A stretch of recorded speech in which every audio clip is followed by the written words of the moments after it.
Penso che un sogno così non ritorni mai più. Inaugurato il binocolo panoramico sul belvedere Modugno di Agrigento, si tratta di uno strumento di precisione realizzato da una nota azienda specializzata in questo settore. A donare il prezioso strumento è il Rotary Club di Agrigento, presieduto da Franco Vitellaro. Consente di avvicinare la Valle dei Templi al centro storico di Agrigento. Il belvedere Modugno era il posto ideale e penso di avere colmato così con il Rotary una lacuna per la nostra città. Ovviamente l'uso del binocolo è assolutamente gratuito, perché noi con questa iniziativa abbiamo voluto proprio fare un servizio sia per i nostri concittadini sia per i turisti che transitano per la città di Agrigento.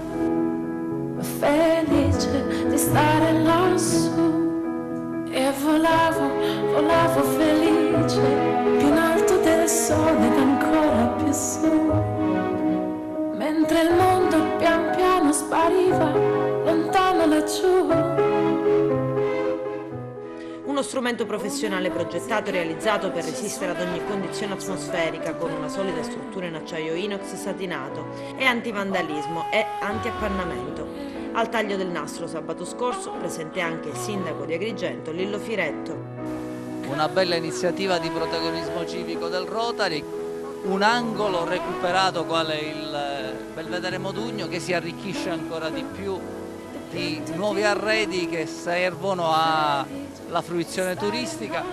Ricordiamoci che fino a un paio di anni fa questo era un angolo negletto della città, un angolo non utilizzato, un angolo in qualche modo lasciato a se stesso e che oggi torna a nuova vita grazie all'iniziativa del Rotary, ma grazie anche all'Accademia di Belle Arti, che insieme all'amministrazione comunale hanno condotto a regia unica quest'opera di riqualificazione. Tutti i pomeriggi, tutte le mattine, chi passa da qui, io sono tra quelli che lo fa perché dovendo andare a Palazzo San Domenico mi capita quotidianamente, vede quali assembramenti di turisti ci sono in questo angolo di Girgenti. Questa bella iniziativa che è stata inaugurata stasera, questo binocolo offerto dal Rotary di Agrigento, dobbiamo dire che un apparecchio come quello che stasera è stato inaugurato ha un costo sui 10.000 euro. Tra l'altro questo è pronto per essere visto da tutti, non ci vuole la monetina come in altri posti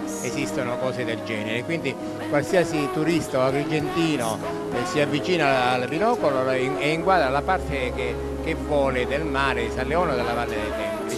È una bella iniziativa, spero che gli agrigentini apprezzino queste cose che per ora e specialmente i privati stanno facendo per la città di Agrigento. Sono dei beni che vanno salvaguardati e che danno un aspetto veramente turistico della città.